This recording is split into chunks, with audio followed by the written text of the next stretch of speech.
I know it's been incredible, hasn't it? Did you get to vote today in all the movement? Yeah, a lot of things are happening. I mean, your viewers might know there's a U.S. territory called Guam. There are U.S. citizens who live there, but they don't have an electoral college vote. But what is interesting about Guam is that in every election since 1980, they have predicted the winner of the election. The way they vote turns out to be the national winner, with the exception of 1996, where a hurricane stopped them from voting. So they've been pretty prolific in predicting the winners. And the results are out there. Hillary Clinton got 72% of the vote. So if it's any sort of proxy indicator, then the stars might be aligning for Hillary Clinton. What's your perception of the process today, just in terms of early voter turnout? We saw it lower than it has been in the last couple of years, even though eventually people did come out. What did that tell you?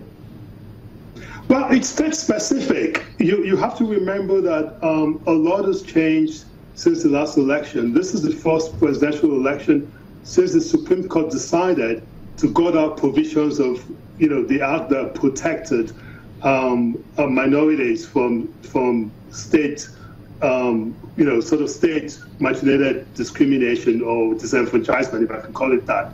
So what you've seen in the last 2-3 years is that many states, all Republican, have passed measures that have basically made it harder for minority citizens to vote. So they go to communities where the majority are African American, and they do things like cut down the number of voting booths, cut down the number of voting days.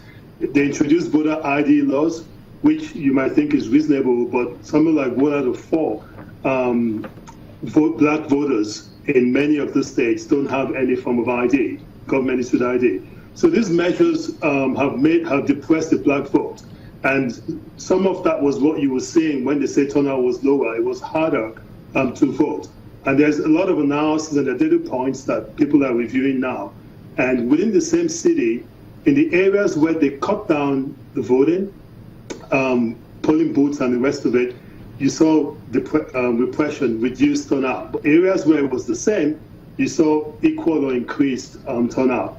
So to my mind, I would say it's fair, it's transparent in how it's going on right now. But those measures that were passed to make it harder to vote depressed turnout in some areas. Okay, we know that the race is to the number 270.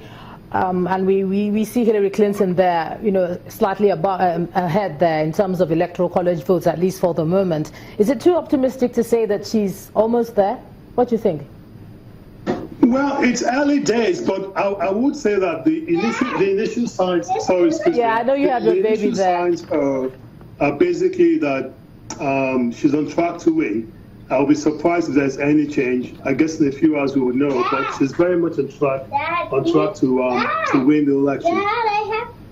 Indeed. And then what do you think, I mean, you're a U.S. Nigerian citizen. What do you think the outcome... That's a future voter who is distracting me. Yes, I know. Basically, I think if you start seeing signs where there is depressed turnout in the big cities, like in Pennsylvania, like the suburbs of Philadelphia itself, or around Detroit, then there are signs that things are difficult for Hillary.